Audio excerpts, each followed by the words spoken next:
Once again, it's Straight Talk with Matt Hasley. We're live coming to you. It is Monday night. We coming to you on more platforms than I can imagine. Live365.com, Athena365.com, mygen365.com, and now we're coming across Spreaker. It is all new changes coming up, which is going to be excellent.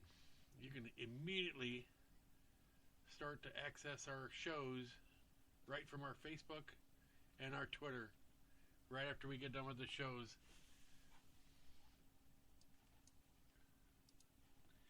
Once again, it's Matt Hasley live with Straight Talk. We're coming to you on more platforms than I can imagine. Live365.com, Athena365.com, mygen365.com, and all new Spreaker. Spreaker is a new platform which will allow us to immediately access our shows on Facebook and Twitter right after our shows end.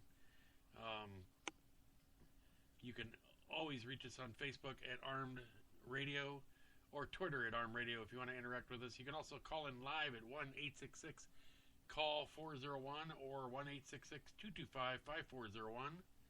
I got a special thanks to sponsors of mine, VideoGameWholesalelist.com.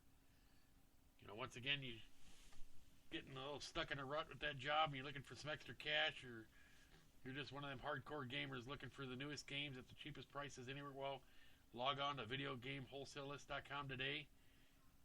Also, winter dragging along like it is for you. For me, we've had more snow this year than I think it's our snowiest winter yet. Ready to get away from it all? You wanted to book that travel? We'll go to sweetohiniwadiscounttravel.com and get your head start on spring. Also, megalowhosting.com. You need a business presence or a personal website, visit Megalow Hosting. Inexpensive and professional web hosting. Also, another one, Ritzy Reruns, offers hot and trendy clothing at bargain prices. Remember, Ritzy Reruns and We Runs, where fashion isn't full price. I had a quite interesting show last Friday. We had my guests were Corey Rowe and Dylan Avery of the movie Loose Change, which is a 9/11 truth film. We had a very informative discussion on 9/11 attacks. We had a lot of people chiming in on Facebook, and listeners sending questions in via Facebook text messages. The phone lines are jammed. It was just impossible to get in. We had all kinds of problems, but people get in. We finally did get somebody to get in, and I ended up. He texted me his number. I got a hold of him. I called him, and the discussion became very heated. Profanity started flying, and apparently KT Penn, as he goes by, and Dylan and Corey have past history that they don't get along very well with each other. I give them all credit. They all have a large amount of passion on what they're involved in. We wanted to allow all parties equal time, so Mike Allen volunteered his show this Wednesday to interview KT Penn, and he's going to give KT Penn his whole show to come on Wednesday night at 11 p.m. Eastern Time and be interviewed of his take. And then Friday, March 14th, we're going to have them all back for round two and have a big discussion with it. And hopefully we'll be a little bit more civil this time. It was a little interesting. A couple times I felt like I had to, want to stick my hands out there and push them apart, but there was nobody to push apart when you're on radio, They're not here in the studio with me. They were all on the phone, but it was a little interesting, and it was fun to be involved in. I had a lot of good questions that I brought up, and answers that come back to me, and through more and more people are sending me stuff after the show, questions and different things. So it'll be even we'll even have more information for next time, which would be even great. I can't wait till the 14th. It's going to be a fun show. Mike's going to have a fun one Wednesday night, so make sure you tune in then. Switching over to Oscar news. Oscars went out, had their big Oscar award show yesterday, and 12 Years a Slave won the Oscar for Best Picture at Sunday's Academy Awards.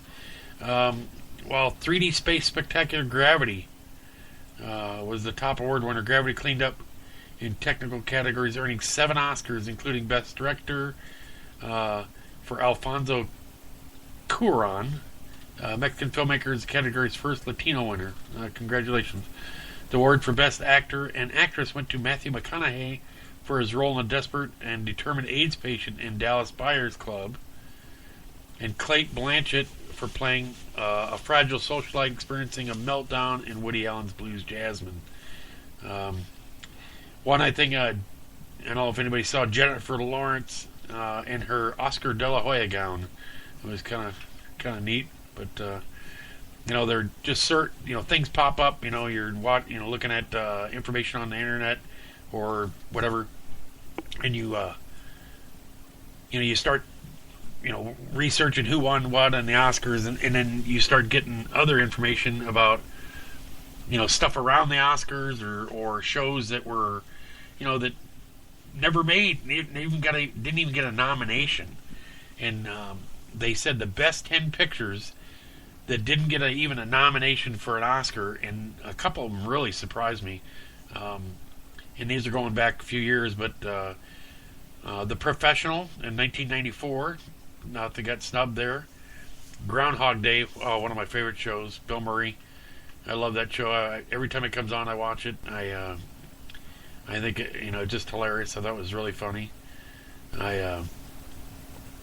You make some, you kind of wish some days you were in one, a day like that. But I don't know if I'd want to be in a day that way. I'd like to be in somewhere sunny. But my favorite line is when the guys are all drunk and Bill Murray's driving them in the car, and he's driving down the railroad tracks, and they're running from the police, and they run through the big giant groundhog display, and the police officer goes up to the car and he says he gives him his order, and the drunk guy goes, "Is it too early for flapjacks?" I love that show. But this is a show that really shocked me that it did not get even a nominee. Was Heat. In 1995, Heat. That movie was phenomenal. It was probably, 3.5 hours. Al Pacino. I mean, there were so many actors in there. Val Kilmer. It was a great, great movie. And I was shocked that it didn't even make even a nominee. I mean, wow. With all the people that were involved in that, you'd think it would have at least got something. Another one, Midnight Run, which was, it was it was a good comedy movie. I don't know if it would have been, to me, I don't know if it was that great. That would have been Academy Award, but it was a good movie. This one, from when I watched it the first time, it just held me on the edge of my seat. The Terminator. That movie was, at that time, which was in 1984, was it just was like, wow. I mean, I couldn't believe they were, when are they going to kill this thing? It was just crazy. It just kept going and kept going and kept going. And I remember I was in Korea when I saw it. It was, and I didn't see it till 85. Somebody got a DVD or when DVDs weren't around, I'm sorry. VHS for us older people. DVDs weren't around, but we watched it over there in Korea, and I was just like right on the edge of my seat, just like wow. And I imagine what it was like the first time you see it in the theater. It was probably overwhelming. Another movie, Three Kings in 1999, and I don't ever recall seeing the movie. I'm gonna have to check that one out and see if I can get it on Netflix or whatever. I mean, it was in '99, so it's got to be, at least Netflix or somewhere like that. It looked pretty good when I saw the trailer for it. Another one that was very popular, The Big Lebowski. That was 1998. That didn't even get even a nominee. Another one, Reservoir Dogs, 1992. But this is probably the one that got me the most, that I could not believe that this didn't even get it. The Dark Knight Rises, 2012.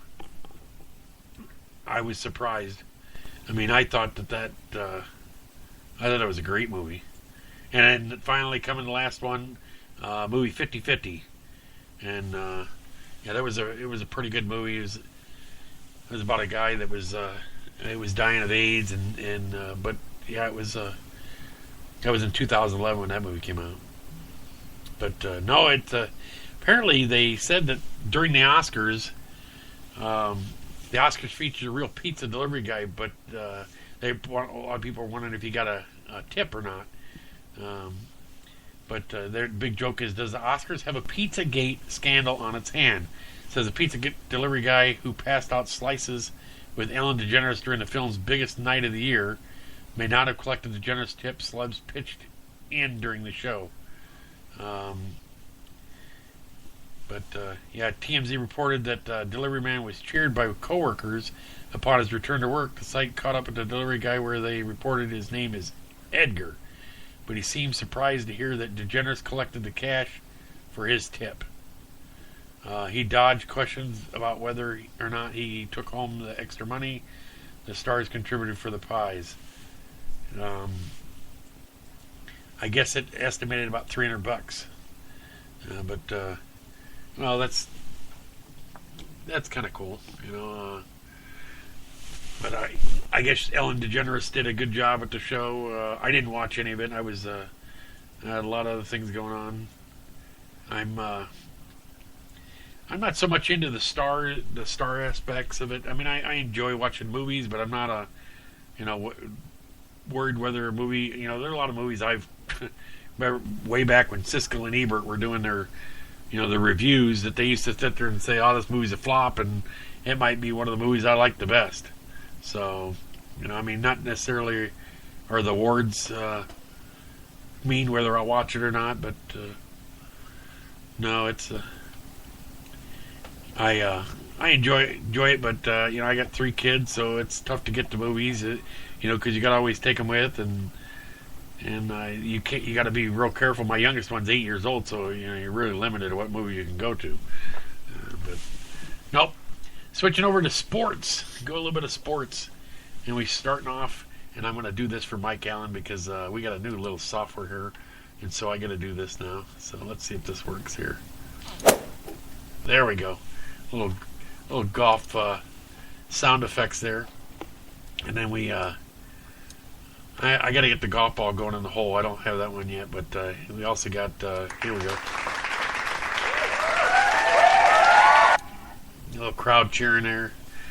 Our new little toys we get to play with. So Mike will probably be playing with those all Wednesday night. I'm going to have to look through, and I got to find one that's.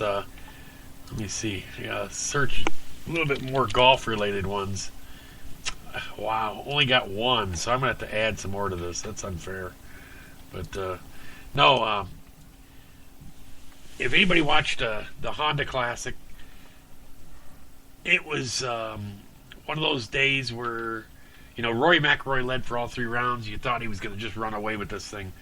And then, he just collapsed. I felt bad for him. I really I think he's a class guy. He's gone through a lot last year. He won 5 times 2 years ago. Last year, he had a lot of troubles because he switched over clubs. And a lot of people thought that had a lot of effect on his game, which I don't think it did. I think he's that great a player. But all it has to do is mentally get you off where you feel like you're off. And, he'd been playing so great, and then there were 4 guys that had a chance to win. Or, it might have been more, but 4 guys were right there. And every one of them, Russell Henley made double bogey he just made it, to go within 1 or tie the lead, and then he makes double bogey. And then Rory McIlroy makes double bogey. And then you got, I'm trying to think of who else. Ryan Palmer, he made double bogey. It was just, and Ryan Palmer had a putt about 3 feet on the last hole, and he missed it, which would have ended up winning him the tournament. And then Rory McIlroy hits a great second shot on this par 5 to about 7 feet on the last hole with the putt to win, and he just lips it past the hole, and they all end up going into a playoff. And Russell Henley ended up holding out, or whatever, birdied the one that I don't know, was the first playoff hole or whatever. But yeah, I just felt bad for Rory because I mean, all the guys are class guys. I mean, I like to see any of them win. That's not it. It's just I hate to see a guy that's been leading for the whole week, come down to the last day, the last 9 holes, and lose it. Because he ended up, shooting, a couple over par and playing bad. I don't mind somebody coming back and winning it, but I hate to see a guy lose it. I mean, it felt bad. The conditions were, were pretty, perfect. So, I mean, it's nothing that would have controlled.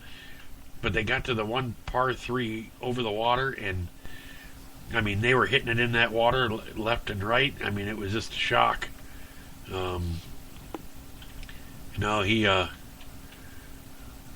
Russell Henley was great to see him. This is Nicklaus's tournament. Jack Nicklaus was my idol. I grew up watching Nicklaus for, as a kid and just idolized him. And I thought he was just, he was the man. And this is his tournament that he has. And I've actually sent out invites for him to come on the show.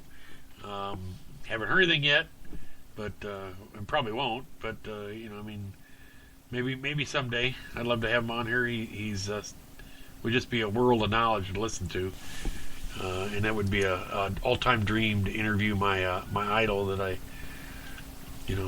But apparently Tiger had a really bad stretch.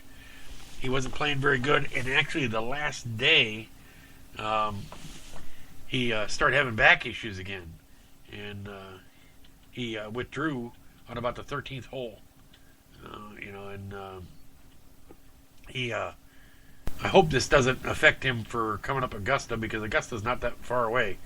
I mean, you think about it, it's probably sometime in April, second week in April, and I just hope he's game's ready. I hope, I just like to have them all play good.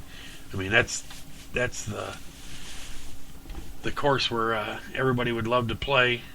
A lot of guys, they have to qualify for it. Like Russell just finally qualified. He wasn't exempt to play at Augusta this year until he won. But no, I would love to go down there. I'd love to even go just to the golf course and watch the golf there. People tell me, you see it on TV and you don't get the full aspect of how beautiful it is and how hilly it is.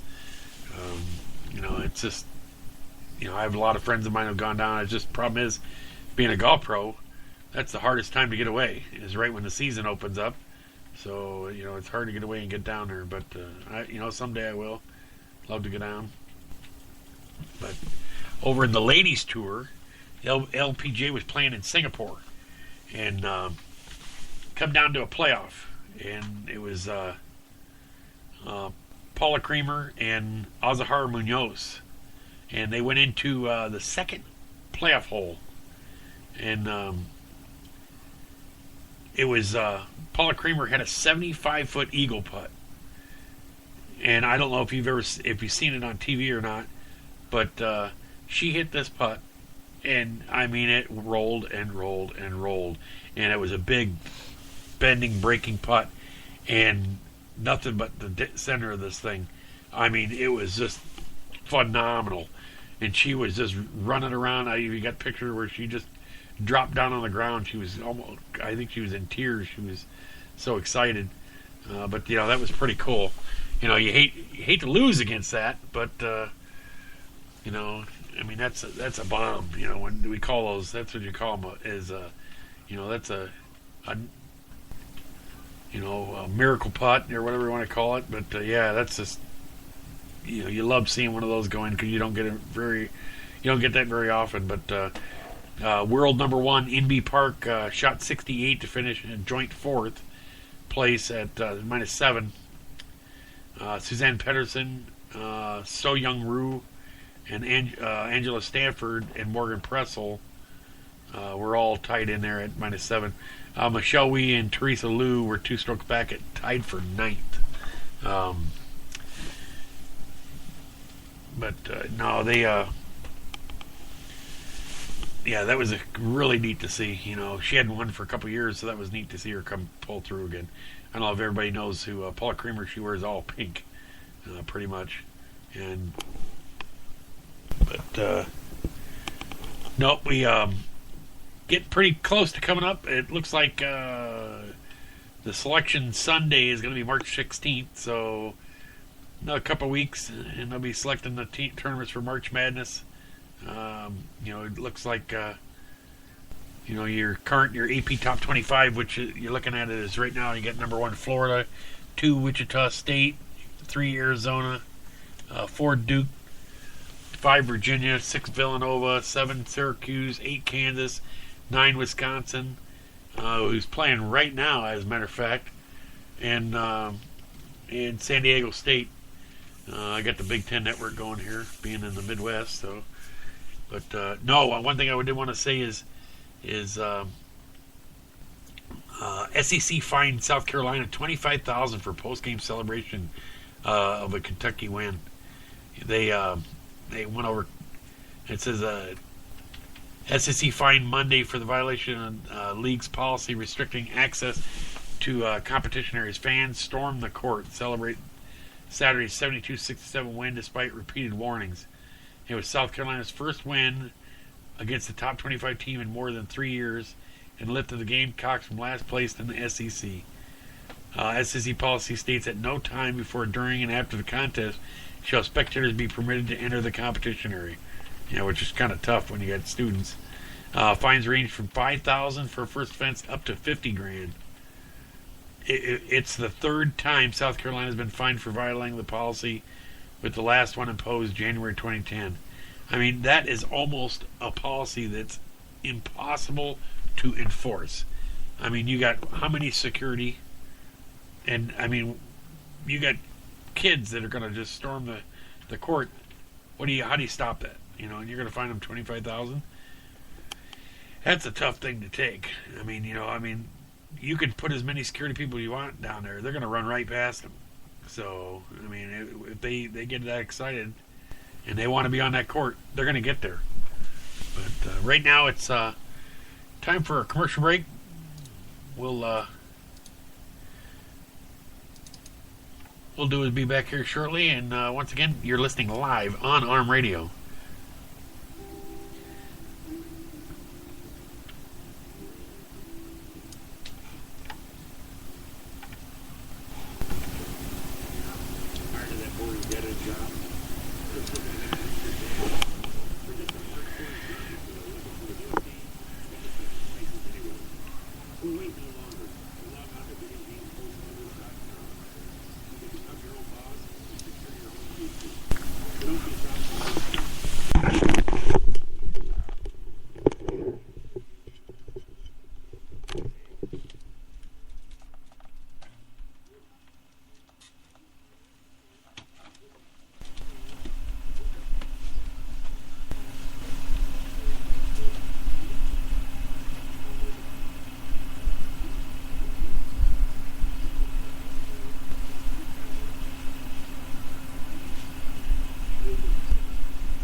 Visit their store at 88 North Broadway for tax-free sales units.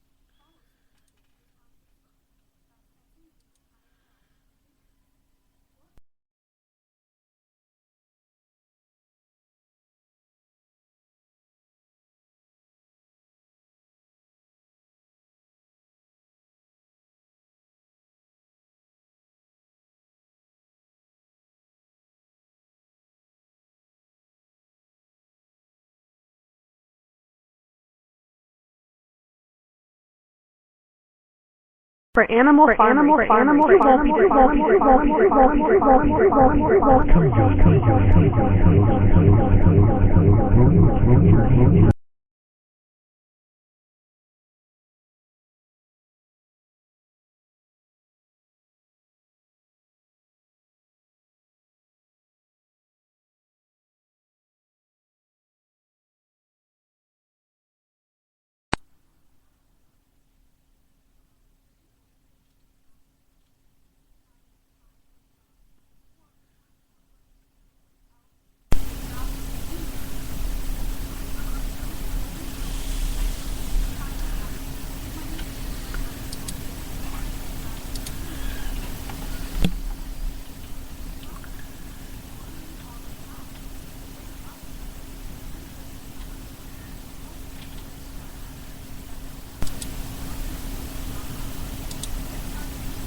Once again, this is your host, Matt Hasley. We're back live with Straight Talk. Working on a little bit of kinks there with our Spreaker setup, or my Spreaker setup, actually. Little sensitive, Joe tells me. Got multiple mics going here. That's what it apparently looks like. All I'll have to do is mess with that later. But no, we were talking a little bit about the NCAA basketball.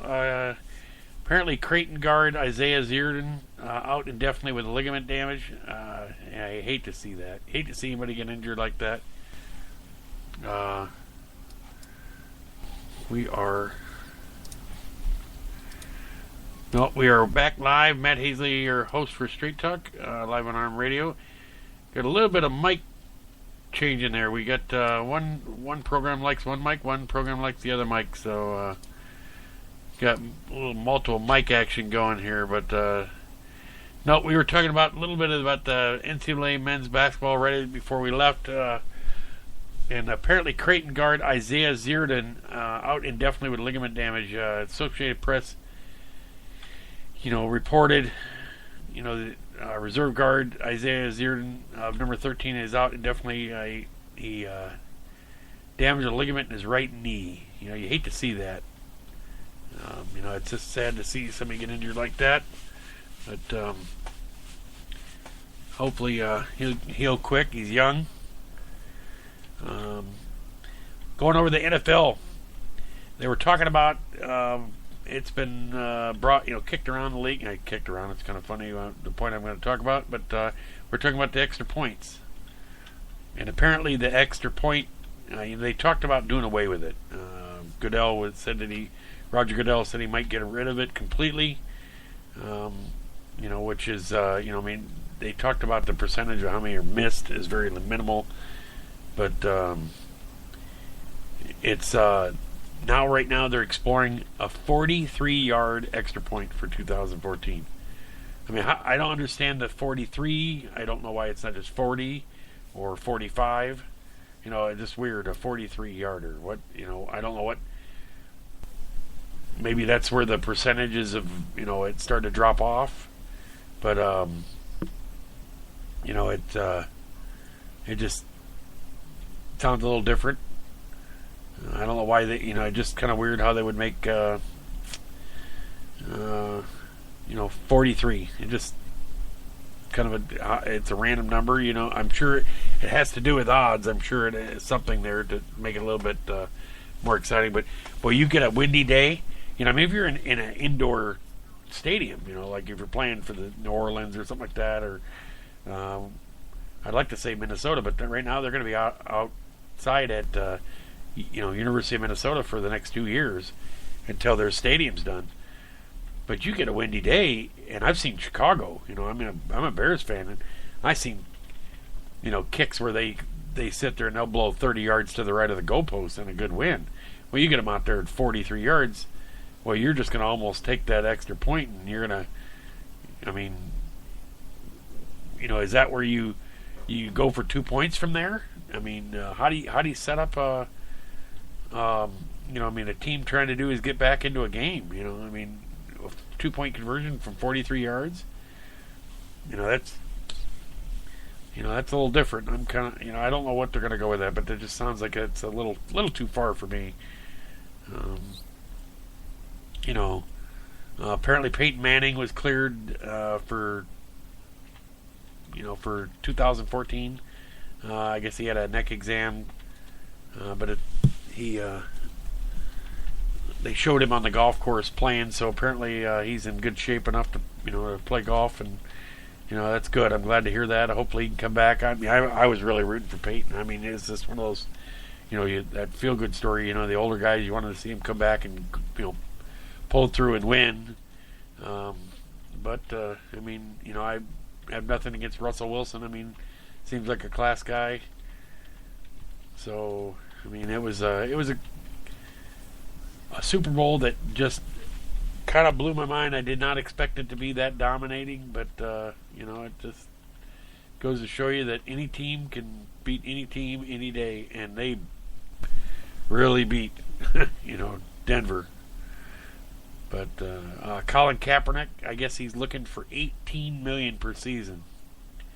It says, thanks to new collective bargaining agreed to before 2011 season, players can extend or alter their contracts after their third year in the league.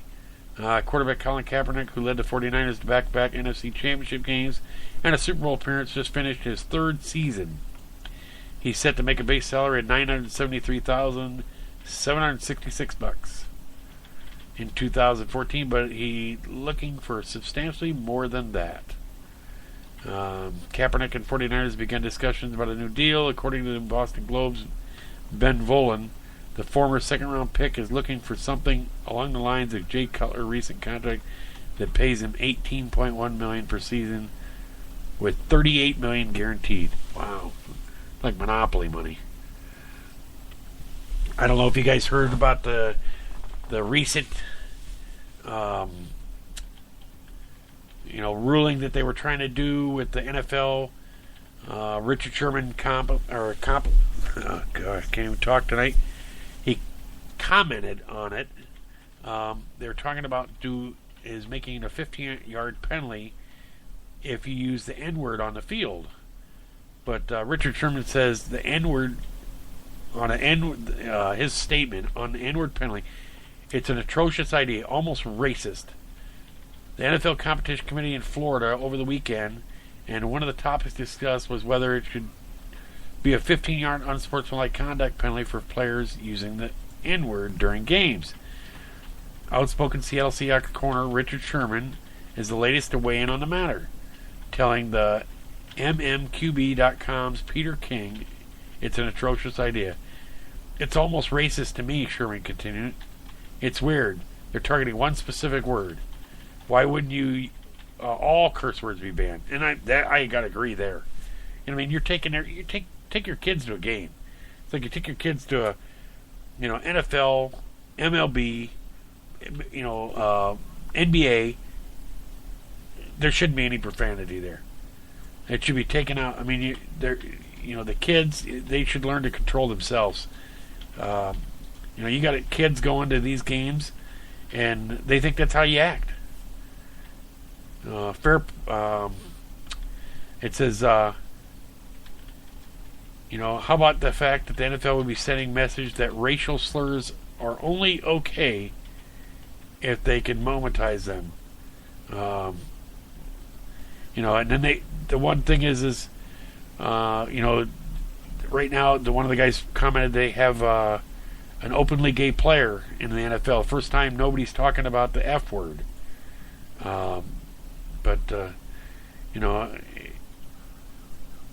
I think a lot of this is coming from the Miami locker room incident and the bowling incident, and but they're not going to be able to police the locker room. I'm sorry, but a lot of people think that they can. They're only going to be able to police it while they're there, and it's going to last for a day or so, and then once they walk out, it's going to be right back to the way it was. I said, that's the way the guys all interact with each other. They joke with each other. They give each other crap. That's just the way it is. That's the way the locker rooms are set up. I mean, that's how these guys get along. They joke and play with each other. Well, you got to learn that that's what happens. No, I just think making it a 15-yard penalty for it is I don't know. How do you know who says it? Or what if a guy says it behind a guy that's on the other team, and you think it's a very, very tough penalty to enforce. You actually have to, see him say it. But I gotta agree with Richard Sherman. It's got to be all profanity. It can't be just the N-word or something like that. It's got to be all. I hate that word overall. Anyway, I think it's terrible. You really degrade yourself when you stoop to that. And I try not to use much profanity anyway. I mean, occasionally, a word will slip out, but majority of the time, no. I like to keep, even when my my broadcast, I like to keep it profanity free, because who knows, my 8-year-old might be listening, and I don't want him to have to hear that. So, but they were interviewing on ESPN Tony Dungy, and Tony Dungy was big time against it. He thought that you're born as you're born as a male, but you grow up as to become a man. And that's the thing he talked about. He said, it's how you carry yourself.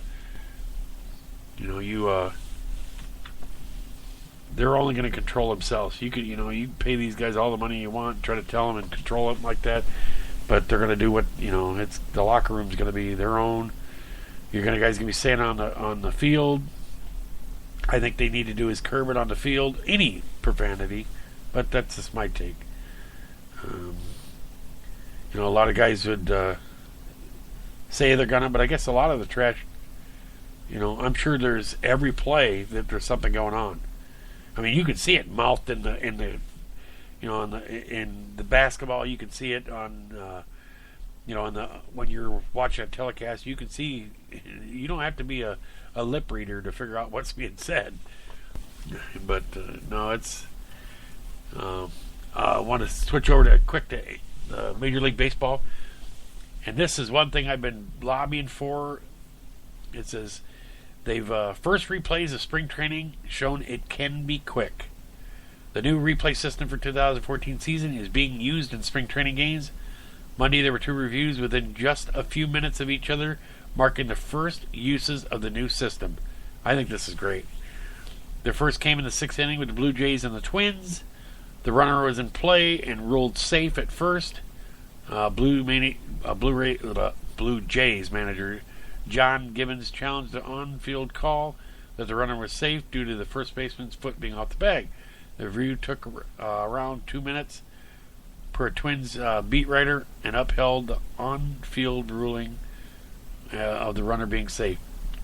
I guess minutes later, there was another review. Diamondback Angels game on a caught stealing call. Angels manager Mike Scioscia challenged it, and the ruling on the field stood. This is one of the relatively quick, especially when you're considering how long field arguments might take. See, I think this is great. I think this will. It's one of those situations where they go, well, this is the way baseball was set up, and it's not, the old time. Well, I'm sorry, they didn't have cameras like this in the old time. I'd rather be right. I've never understood is why why somebody, baseball's already slow anyway. So what's the difference? You're not going to add that much time to it. You might be quicker if you had an official in the booth.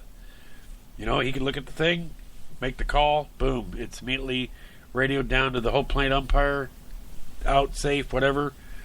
It's a done deal.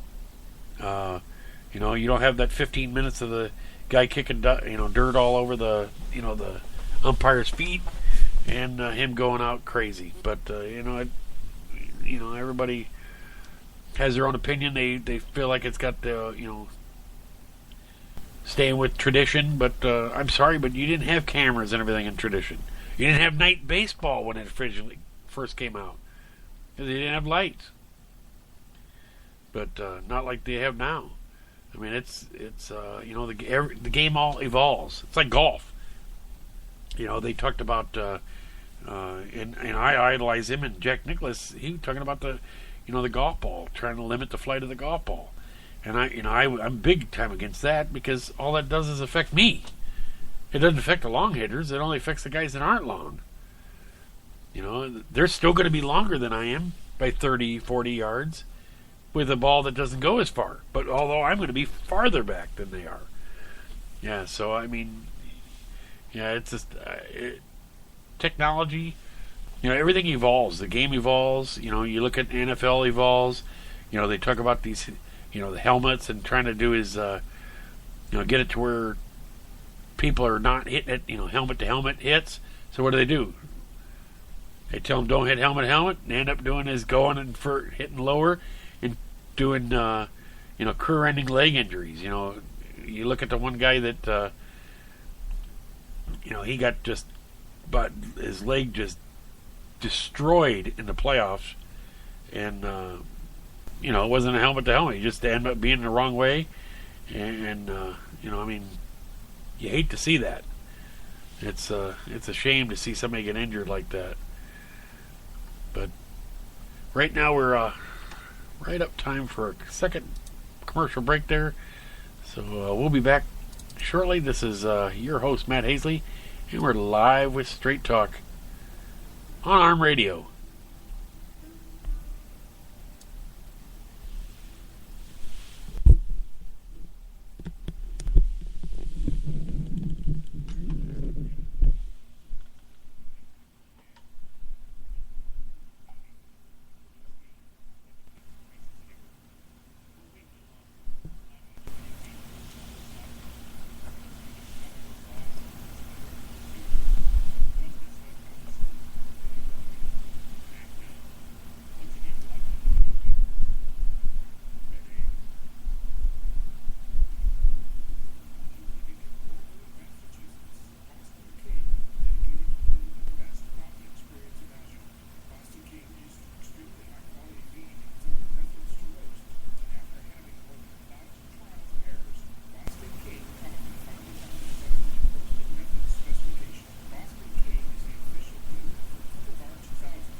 Once again, this is your host, Matt Hasley. We're back live for Straight Talk.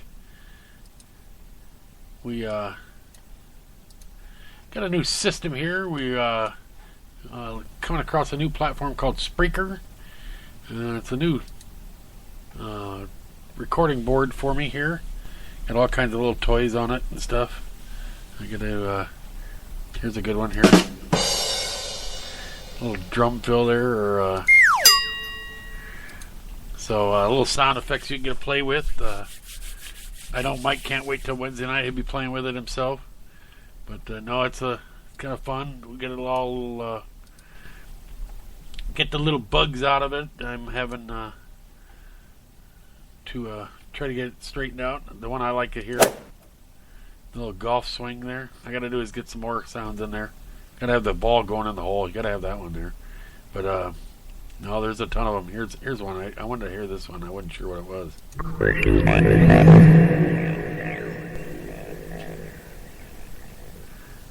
Well, that one sounds a little wild.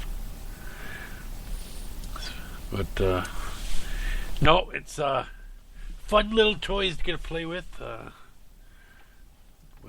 we what's nice, the one added effect or feature that's going to be so nice is immediately upon our shows being over, they're going to be automatically available on YouTube. They're going to be available on Facebook, Twitter, LinkedIn, you name it. You can get it anywhere.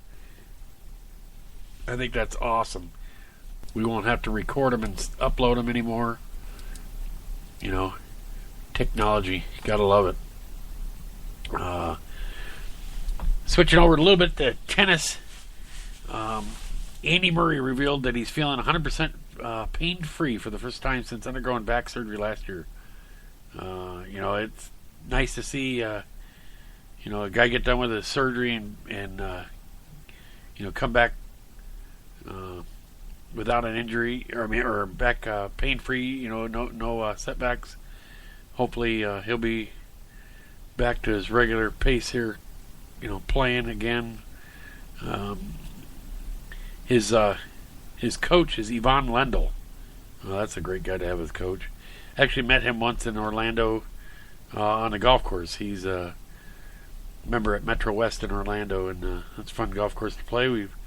My dad, my brother, and I would go down there and play, and we were playing right behind him. Left-handed player. Not a bad player. Hell of a tennis player.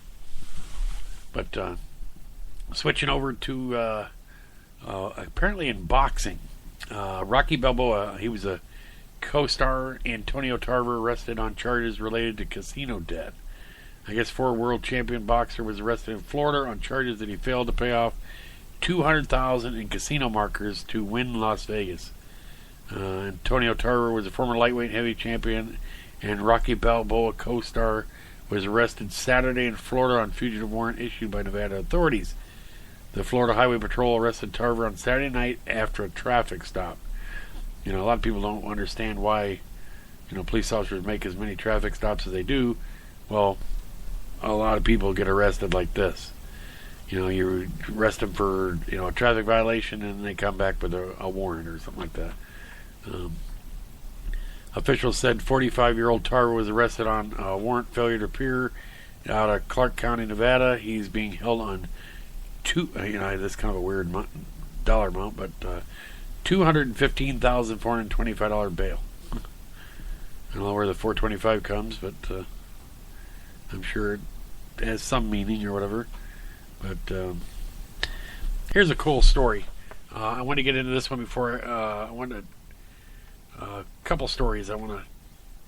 This one really floors me, and I got like 3 stories back to back. They're kind of real feel good stories, but this one is really hits home, and I hope he's listening.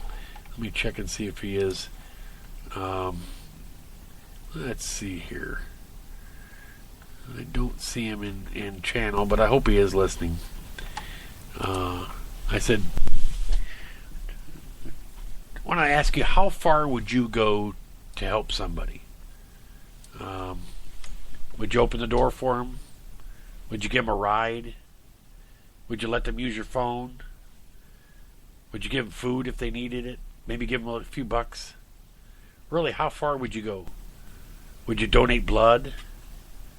Would you donate plasma? Maybe some hair for locks of love? How about a body part? And you're going, yeah, what? Yes, you heard me correctly. A body part. How far would you go? A gentleman was on dialysis and was in need of a kidney transplant. He was unable to find a matching donor, and he was starting to reject dialysis. If a donor wasn't found soon, he would die. A friend of mine, Matt, his wife Aria, was tested and found to be a matching donor. I don't know how you do it. I don't know how you come up with the courage. Aria stepped up and donated one of her kidneys. Person who received the kidneys, he's overwhelmed, appreciative. It's just. I was amazed at the act of kindness. I don't know how you could do it. It just blew me away when he told me. And he didn't do it to brag. He didn't say it. It just was. He said, we were talking one night, and I said, I hadn't talked to you in a few days. Where you been? He goes, well, I told you I was going to be with my wife this weekend up at the hospital. I'm like, up at the hospital? What's wrong? And I don't know. He must have thought he told me beforehand, but he goes, my wife donated a kidney. I said, she did what? He goes, she donated a kidney to a gentleman that was at our church that was in desperate need of a kidney. He was rejecting dialysis and everything, and I was like, I was just floored. I said, that is one of the most awesome things I've ever heard. I said, I don't know if your wife can hear me or whatever. And he goes, well, here, we were talking on TeamSpeak, and he goes, I'll disconnect it so you can hear it over the speaker. And I was talking to her, and or I don't know, she might have put the headphones on or whatever, but I was chatting back and forth, and I told her that I thought that was one of the most amazing things I've ever heard. I don't know if I could do it. I don't know if my wife could do it. It's one of those things. I don't know if I would have the courage to do it. And I wanted to do is let her know that was phenomenal what she did to step up and do that. It just floored me. That's class. That's called paying it forward, or whatever you want to say it. But I just wanted to recognize Aria and make people aware of her act of kindness that she's not going out to brag and tell everybody about. And to let her husband know that he lives with a true angel. That is amazing. I just got to give her the credit that's due.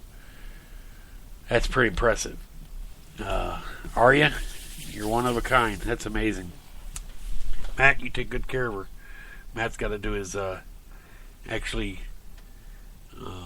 wait on her hand and foot now because she's not feeling very good. She's recovering from it. And the one night I talked to her, she says at least she was on good medicine. So she wasn't feeling the pain, but I'm sure it's been a little tough. But no, that's pretty cool. Another story I wanted to talk to you about. It was this comes from Toledo, Ohio. As Lieutenant Colonel Frank Daly still can't believe the honor recently bestowed on him. It's he says it's incredible being recognized in such a manner. He says it happened at a Cracker Barrel of all places. As the security camera shows, Daly entered the restaurant on February 7th for an early lunch. At about the same time, an 8-year-old, Miles Eckert, came in with his family. Miles was very excited. He just found a $20 bill in the parking lot. He started thinking about what he could spend it on. Miles said, I kind of wanted to get a video game, but then I decided not to, Miles says. He changed his mind when he saw the guy in uniform. Because he was a soldier, and the soldier reminds me of my dad, Miles explains. And so, with his dad in mind, Miles wrapped the $20 and a note that read, "Dear soldier, my dad was a soldier. He's in heaven now. I found this $20 in the parking lot when we got here. I'd like to pay it forward in my family. It's your lucky day. Thank you for your service, Miles Eckert, a Gold Star kid." Miles wrapped the 20 in a note and gave it to Lieutenant Colonel Frank Daly.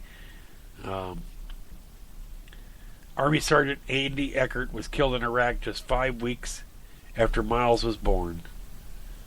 All the kid ever had are pictures and dog tags, other people's memories, and his own imagination. I imagine him as a really nice person and somebody that would really be fun, Miles said. The dad he imagines must also love a good story, because after lunch that day, Miles asked his mom, Tiffany, to make one more stop. He wanted to go see his dad, Tiffany said. He wanted to go by himself that day. She took a photo from the car, followed the footsteps, and you'll see Miles standing there behind the flag, presumably telling his dad about it. And whether heaven heard him or not, his good deed continues to impress here on earth.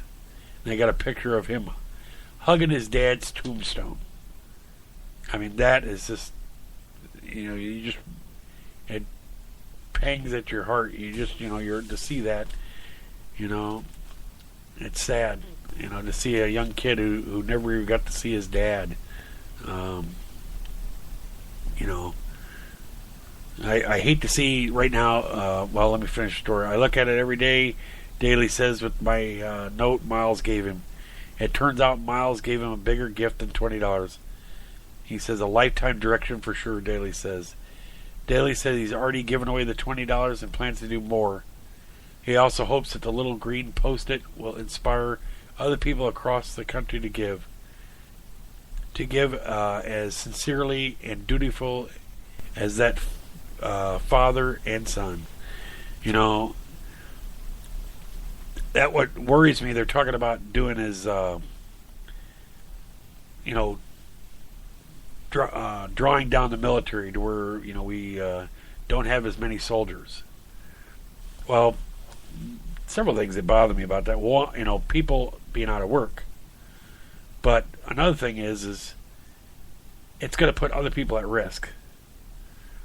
And the statement they said, they're willing to take the risk. Well, they're not the ones that are taking the risk. It's the dads, like this dad here, like Andy Eckert and other people. They're going to take the risk that have to pay it with their lives. I hate to see that. I mean, we got a lot going on in this world right now. I mean, it's just sad. You look at Crimea over in near Russia. All that going on. And then you got Afghanistan, and then you got Iran, and then you got North Korea. And there's so much going on right now. I mean, and then they want to draw the military down. I mean, that's, I think that would be the last thing I would want to do right now, is to draw back the military right now. I mean, there's so much going on. You got to keep it, keep it up. But here's another story that really made me think. It's an 8-year-old boy in Michigan is warming his heart with the act of kindness for fellow students by paying off their lunch accounts. Caden I'm not sure if I'm going to say this right now. Typalis? I think it's Typalis. He told WXYZ how he got the idea. He says, I was in lunch one day getting lunch, and a kid in front of me didn't have enough money. And they asked him to put their tray down. And that made me sad. So I went home and asked my mom, what can I do to help? And with his mom's help, they're able to get a page on a fundraising site called Fundraiser. Cade's initial goal was to raise enough money to pay off his lunch accounts for as many kids in the elementary school as possible. As of Sunday morning, Caden had raised more than $1,600. on top of paying off the lunch accounts. Cade's mom says her son hopes to put extra money into them.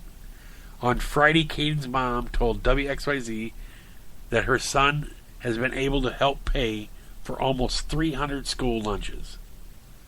The school's principal told the outlet that any student who can't afford their lunch will still get an alternative lunch, but added he's happy to see one of his students helping out others. This comes about 1 month after elementary school in Utah took some heat after employees allegedly threw away student lunches because of the outstanding balances on lunch accounts. You throw away food. That makes no sense at all. I can understand if they told them after the kids were already had the food and said, okay, or gave them a note that they needed to, get their balance straight, or tell their parents, but not take the food from them and throw it away. That makes no sense. Kid doesn't know any better. Most of the kids have no clue what they have in their balance of their lunch account. To sit there and take the food away from him and throw it away, all you did was embarrass the kid in front of everybody. Well, if that was what you're trying to get across, well, I think that's pretty pathetic. But, the Salt Lake Tribune reports employees threw away about 40 lunches and students were given fruit and milk instead. The school's district spokesman has since apologized. That's not the proper way to handle a situation, I don't think. Another segment I want to talk about, but right now we're right at our break time, so what I'm going to do is run another break, and we'll be back here shortly. And once again, this is your host, Matt Hasley, and we're listening live, Straight Talk, on ARM Radio.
Once again, this is your host, Matt Hasley. We're back live with Straight Talk. We are coming across a new platform here, which is called Spreaker. No, not Streaker. I don't think you want to see me streaking anywhere, but Spreaker is a new platform for armed radio. And the benefits of Spreaker, from what I notice right now, is, well, we got a new board that I got to play a lot of new gadgets to play with, but Spreaker is actually going to do is help us immediately after our shows are over. They'll be available on Facebook, Twitter, LinkedIn, YouTube, a little bit of everywhere. And if they're selected, who knows? They could be on iHeartRadio, anywhere around there. But yeah, it's we gonna have to step up our game here at Armed Radio. That's what we've been told. Joe's putting the foot to the fire. But no, we got new panels, a lot of new things that are changing. Good for both of us, good for you guys, and good for us. One of the little sound effects thing we get on here.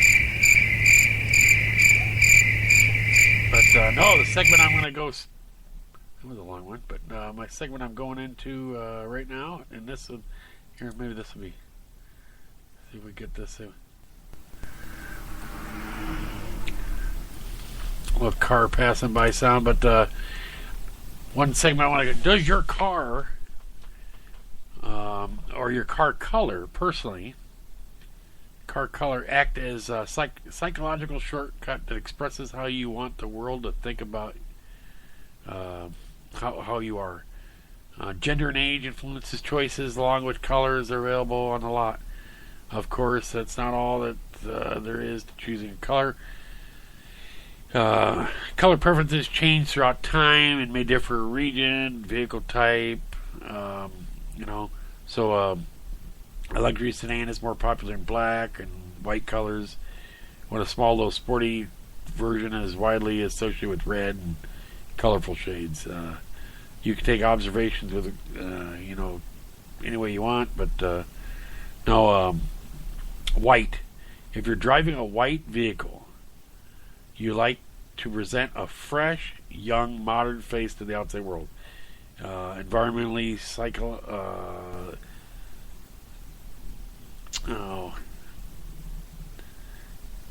I guess it would be. It was. Sally Augustine points out that many contemporary brands, Apple, for example, are drawn to white for the same reason. White suggests that you have taste and elegance. I guess Marcy Cooperman, professor of color theory at Parsons, the New School for Design in New York City. White is also associated with honesty and purity. That's why you wear a white dress for when you get, ladies when they get married. Or it could be that you live in the desert climate and white doesn't absorb heat like black. Or you want a car that won't bake you like a human Pop-Tart. However, white can be hard to keep clean in some regions. Cooperman says high maintenance color, perfect for high maintenance people, perhaps. The one thing I like about white is it doesn't show dust as quickly as any other color. You could get a little bit of dust on white and it still looks good. Where the next color they're talking about, black.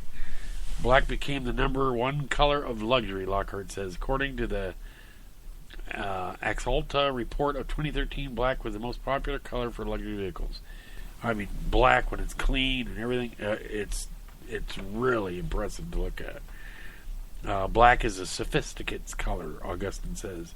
Just think of the little black dress and the black tie dinners. You'll see diplomats, or rather their drivers, maneuvering stately black town cars through urban landscape, and royalty riding through the night in midnight tone limousines. Black is a power color for sure. Black declares itself as important, classic, and in control. Silver. The metallic gleam of silver shines bright with innovation. My car actually got a silver SUV. Think stainless steel appliances and silver technology. It's a color of security and style. I really like the look of the silver. It looks like it's sturdy, in which mine is. It's stainless steel, so even the undercarriage is stainless steel. Mine won't rust. A silver car color indicates that you're high class lady or gentleman with an eye on the upscale. Yeah, that's me, right?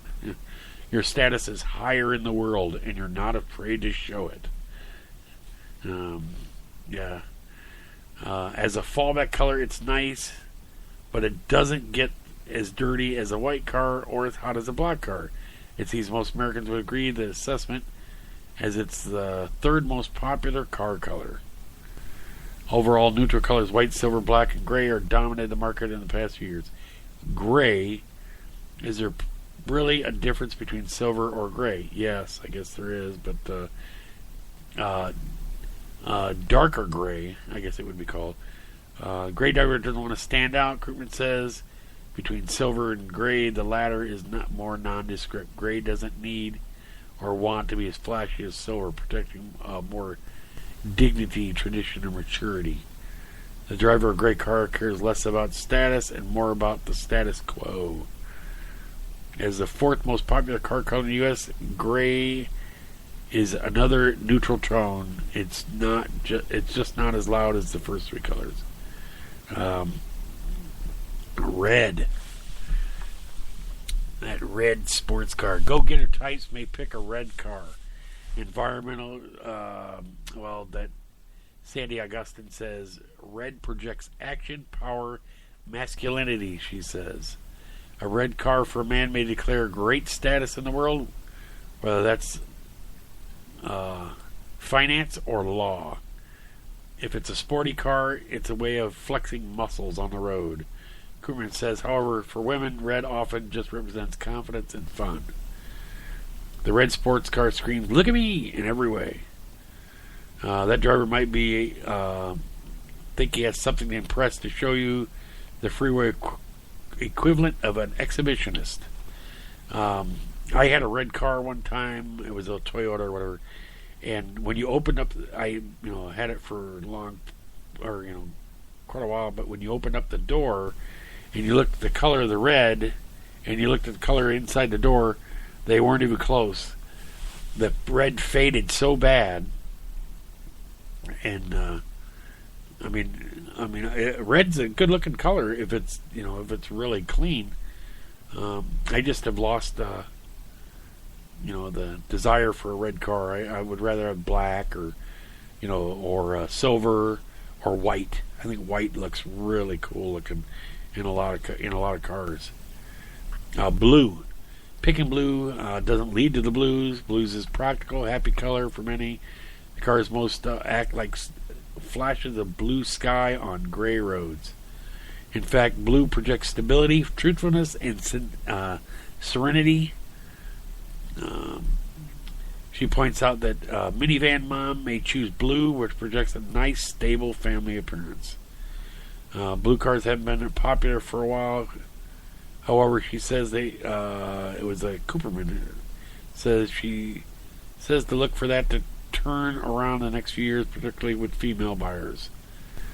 They had speaking of blue, they had a real nice looking blue Beamer on this one website today. I think I got a little segment I want to talk about that, which is kind of a fun little thing to do. It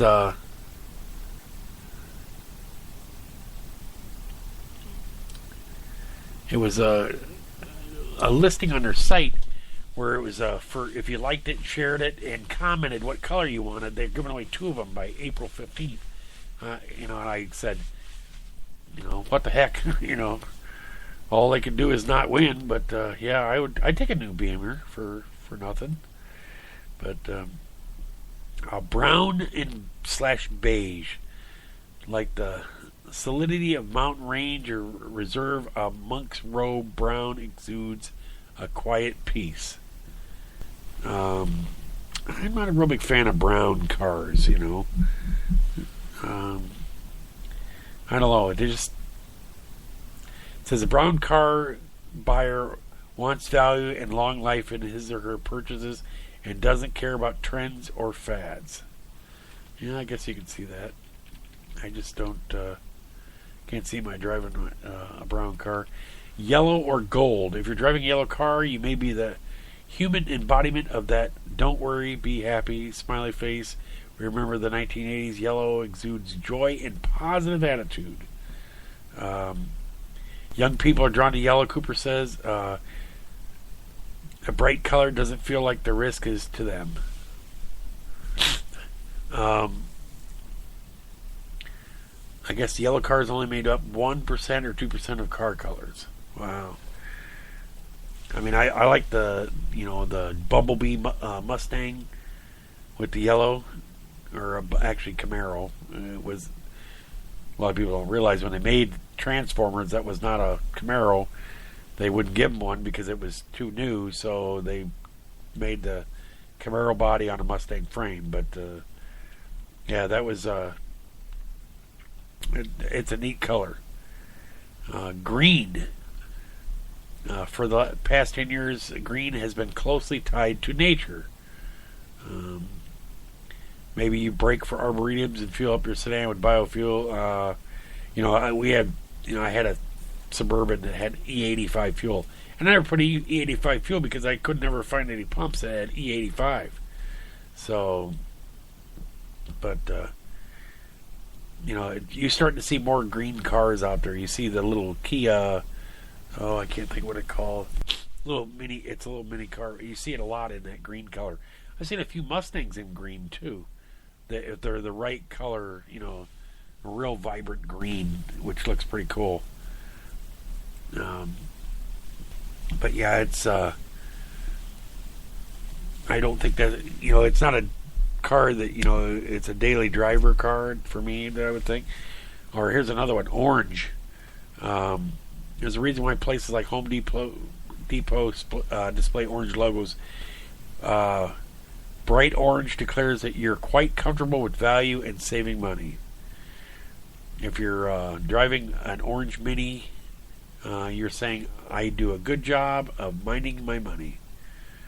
You might skip doing things for yourself. No spa treatments or inexpensive hair appointments. Or you just thought it could focus on value-rich investments.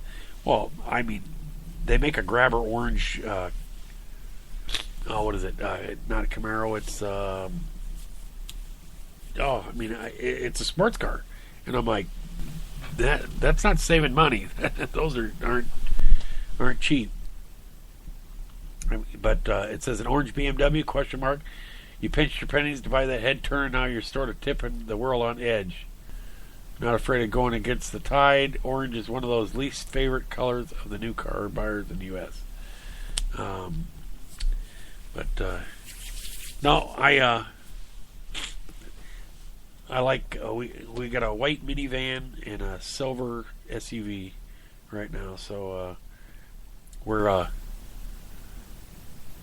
I guess we're on the trend or whatever it's called. And no, I don't feel like I'm above everybody. That's for sure. 6 urban legends. Here's another segment I'm going to switch over to. 6 urban legends that can actually check out. We're going to jump into those, but I'm looking over at my time thing. I'm running out of time for this segment, so I'm going to have to do is switch over to do a quick commercial break. And we'll be back shortly. This is Matt Hasley, your host for Straight Talk, and we're live on ARM Radio.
Miniature celebrates this holiday season with a great selection of new and vintage collector quality toy soldiers. You have to see the photorealistic detail of the World War II army or the sheer volume of the figures from the American Civil War to the Lincoln Wars to the Jacob Acrobat. If soldiers are there, John Military Miniatures has you covered. From Minutemen past to the veterans, active duty personnel, and military enthusiasts, you have to check out Crown Military Miniatures. Visit them online at crowntoysoldiers.com or visit their store at 88 North Broadway in tax-free sale promotion.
In the morning, you have bacon, you have eggs, pancakes, and that nice big dog coffee.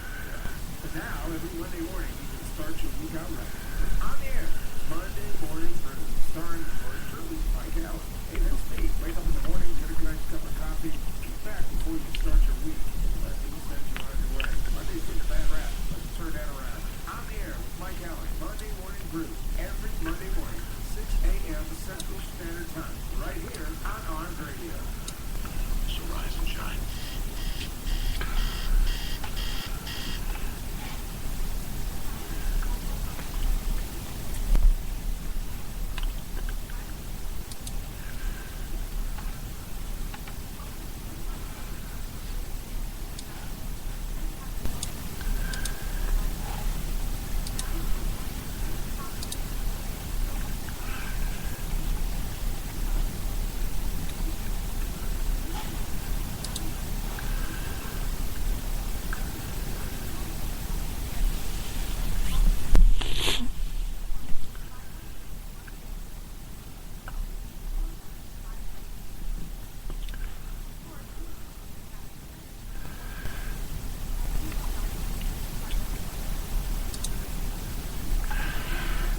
Once again, this is your host, Matt Hasley. We're back live on Straight Talk on ARM Radio.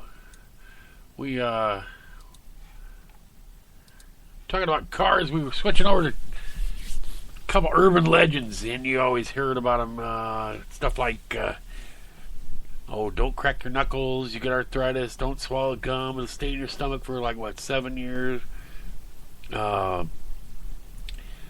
Never walk in the winter with your hair wet. You'll catch a cold. Then you grew up and you learned that some of them were true and some of them weren't. But just because you ate carrots, carrots that didn't actually help your vision.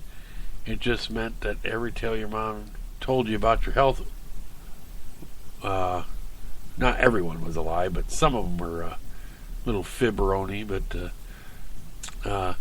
apparently, number one was yawning is contagious. And I guess they did research in monkeys, dogs, and humans has proved if one person yawns, so do those around him. I guess it's yawning increases alertness, and some speculate it's contagious to help synchronize members of a group to be alert to possibly of threats. Here's one that my boy, my youngest, he started having hiccups. Want to get rid of your hiccups? Have someone scare you. Apparently hiccups happen when your diaphragm muscles and controlling nerves get stuck in a reflex arc, where the nerves keep signaling the diaphragm to contract, suddenly causing your hiccup and then triggering it to repeat. They'll get stuck that way, and it says, but something that interrupts the loop, like being startled enough to gasp, can sometimes make the hiccups stop sooner. So, here's one that I won't talk about too much, but a cold shower can shake your urge for sex. I guess that's getting sprayed with a hose. I'm not going to read into that one. I think you guys could figure that one out pretty much on your own. I don't need to read the little synopsis it had under that one, but number 4, eating standing up will help burn off calories you're consuming. Well, I guess if you want to go up to the buffet line and just eat right there, right at the Golden Corral or whatever, and don't even worry about sitting down. So, I guess that you burn off 40% more calories than sitting. Probably don't feel as stuffed either. But number 5, reading in the dark will hurt your eyes. I guess that's because your eyes are trying to do is drawing all the light. But since your pupils or your eyes are open wider in the dim light, it makes it more difficult to focus on fine detail. And a friend of mine today, he was talking with me, and he's always wearing glasses. And he's had a hard time seeing. Well, he thought his eyes were getting worse. He did a kind of a diet change there, started eating better, and cut out drinking and different things like that. And he started drinking a lot of juice. And he thought his eyes were getting worse, so he's buying cheaters to read. And he was buying these two. He was always had 150s or 175s or whatever to read, and he noticed they weren't working. So what he was doing was he was buying more, stronger ones, thinking it was helping. And he went to the doctor to get his eyes checked. His eyes are getting better. The doctor said, I don't know what you're doing, but whatever it is you're doing, it's working out good because you actually can see better. So now he actually doesn't even use reading glasses anymore. His eyes have gotten better. And I don't know if it's drinking the juice, but apparently it's working out for him. So I'm going to try the same. I'm going to try drinking some juice, more juice there. And he said that like cranberry, apple juice, something that doesn't have any preservatives in it. Maybe that'll help. I had LASIK done, but I wear cheaters just to read from up close. From a distance, I don't need them. From up close, I need them. And what's weird is I was the opposite. Before I had LASIK, I could see the whorls on my fingerprint when I'd hold it up to my eye. But if you got any distance away from me without glasses, I couldn't see you. I didn't know who you were. But in the last one, number 6, eating junk food right before you go to bed gives you nightmares. and I don't know how, but it says if it's true, scientists think higher levels of sugar might alter the brain functions during sleep. So, I don't know. The funny thing about it is I don't remember my dreams. I don't know what it is. Some people tell me that they remember all the dreams, but I rarely remember them. And, it's, it's kind of weird. People tell me that they, they'll have very vivid recollection of their dreams. And I don't know. I don't remember. I don't know why. Maybe it's, maybe I have Alzheimer's and I don't remember them when I get out of them. I forget them already, but no, it's kind of weird how people, be able to sit there and explain to me how vivid their dream was. But another thing about, here's one for you guys that are out there looking for a job, with all the economy the way it is. A lot of people are out looking for different, employment and stuff like that. And this is one you need to pay heed to. This is a very very smart thing to do, but it says what 80% of employers do before inviting you for an interview. And you're looking for that job. Many job seekers have described to be that they're submitting a resume in today's market is mostly banging their heads against the wall. Extremely frustrating waste of time. You want that resume to get you into an interview, but it doesn't. I think this could be why 80% of employers Google job seekers before inviting them into an interview. So you're wondering, what do I do? If employers don't find something good or solid that agrees with their resume, a LinkedIn profile is perfect for this. You aren't invited for an interview. Interviewing job candidates is very expensive for an employer to do, second only to the cost of hiring the wrong candidate. Consequently, employers use Google searches to try to avoid those expensive mistakes. The resume submission to the interview invitation process typically runs through these 4 steps. Step 1. Resumes are received and screened in 2 groups, possibles and no's. Step 2. Someone opens up a browser and begins Googling the possibles, which they're then screened into 3 groups, likely, less likely, and no, based on what is discovered or not discovered. Step 3, the more likelies are compared. Phone interviews, aka phone screens, may be conducted. Step 4, invitations to interviews are extended and the real dance begins. When nothing or nothing good is found about you, you end up in a less likely or no piles. In step 2, what should job seekers do in response? The good news is that the job seekers can influence what is found in the process. In addition to your participation, not only help you survive Googling, it will also increase your market value on the size of your networks. Google yourself. Look at the first 3 or 4 pages to see what is visible to an employer about you. Don't be happy if you find nothing about you on Google. That means either the 2 things to most employers. You don't know how the world works today, so you're out of date, or you're hiding something. Neither of those 2 impressions will help get you into that job search. Then practice defensive counseling for the rest of your job search and career. 2. Google anyone well known and well respected in your field. What does Google show the first page and search results, assuming it doesn't show like the Times Magazine cover story? What is it going to find about him? If you Google the name, are you going to find a LinkedIn profile, a Twitter page, a Google profile, visual, Facebook profile, Huffington Post articles, Amazon profile, Pinterest pages, YouTube pages, etc.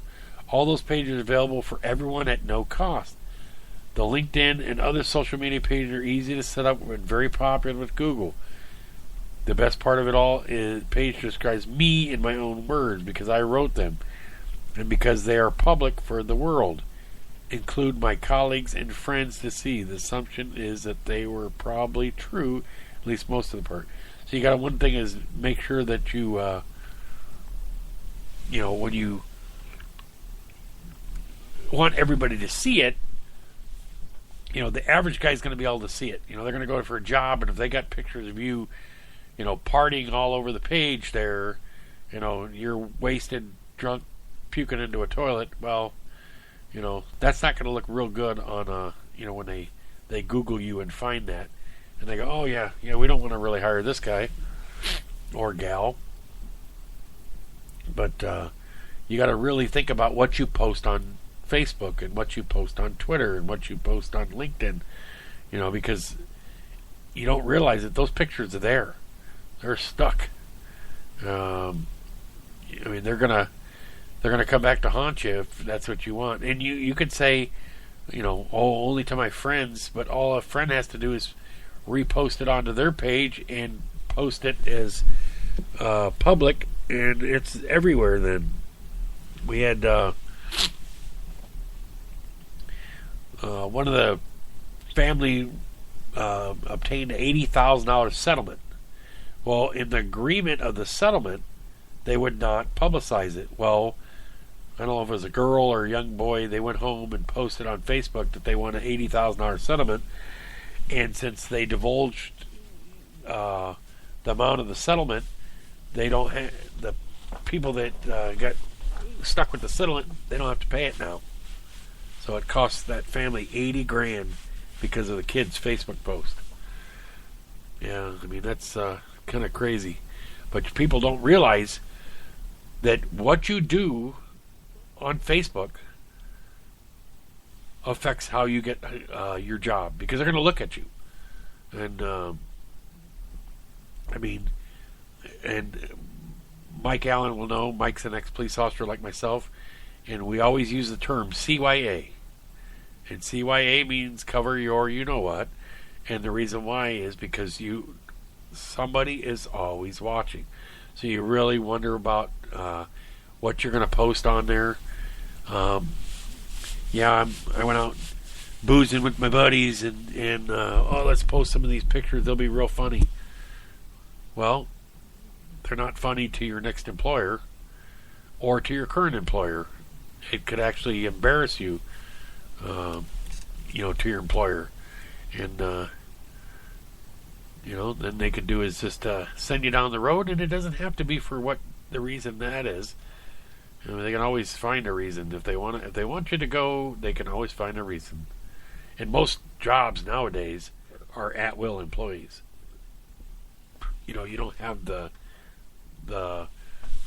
union contract that tells most people that where they can fight for their job like that. But no. Yeah, it's here's one that's really sad. It really, it just irks me to how people are. This is crazy. An Ohio children caged by adopted parents reached $2 million settlement. It says Toledo, Ohio, 11 children forced to sleep in cages by their adopted parents reached a $2 million settlement with Ohio County, where 3 of them lived before they were placed in a home outfitted with wire and wood enclosures. What is with these people? The adopted foster children ranged from age 1 to 14. The authorities removed them from their home near Norwalk. Their adopted parents, Michael and Sharon Gravel, spent 2 years in prison for abusing some of the children. They need to spend a lot more than 2 years. That's crazy. It's a shame that people, do that, and they pretty much get away with it. Those people don't even have a right to even be near. How do they let them adopt? You just you hate to see people where they fall through the cracks like that. No, it's sad to see. And I'm sure there's a lot more of that going on that we don't know about. You'd love to do anything you could to help a child, You know, if it stops, you know, if you could do anything that stops one child from being abused or, you know, or beaten or anything like that, or, you know, sexually abused, or, you know, I mean, you see these psychos that go and they abduct kids and stuff.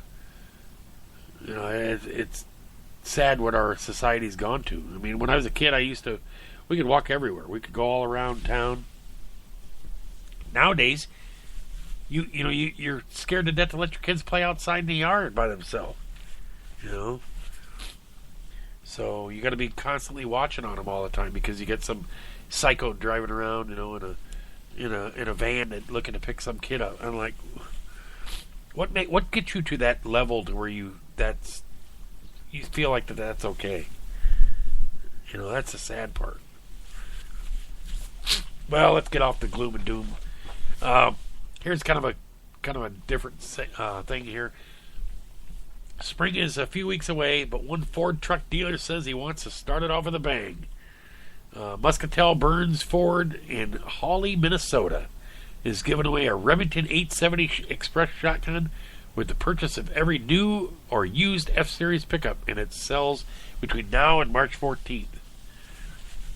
No, it won't literally toss a firearm in the bed of the truck as you pull it off the lot, but buyers do get a voucher to a nearby sporting goods store in Fargo, North Dakota, that happens to be valued at $350, the same price that the Remington goes for at that shop.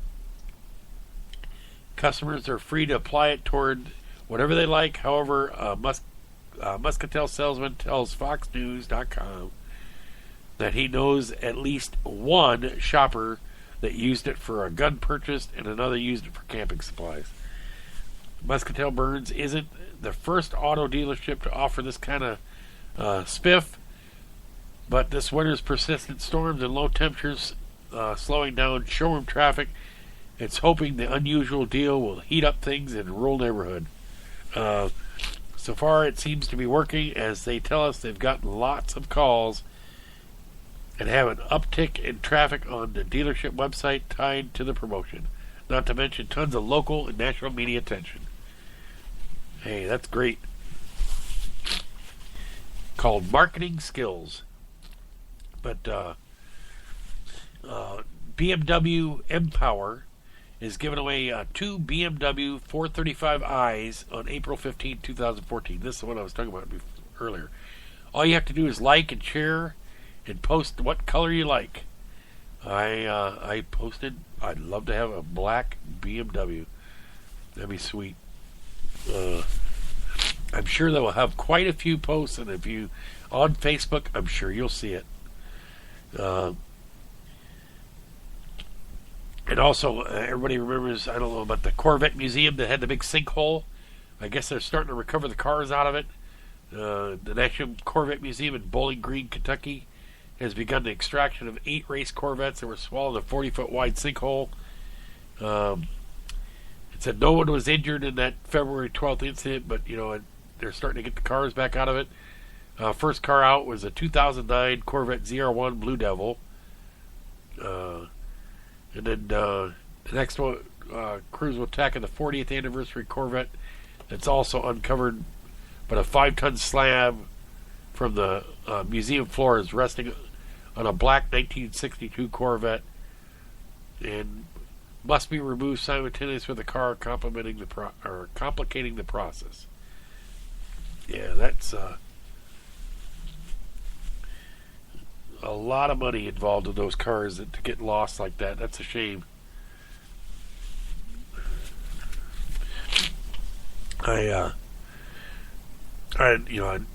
Just amazing that building is still standing. That, you know, they could, that it didn't affect the structure of that building. You wonder why it, you know, it's weird how it dropped just right there in the middle of it. So,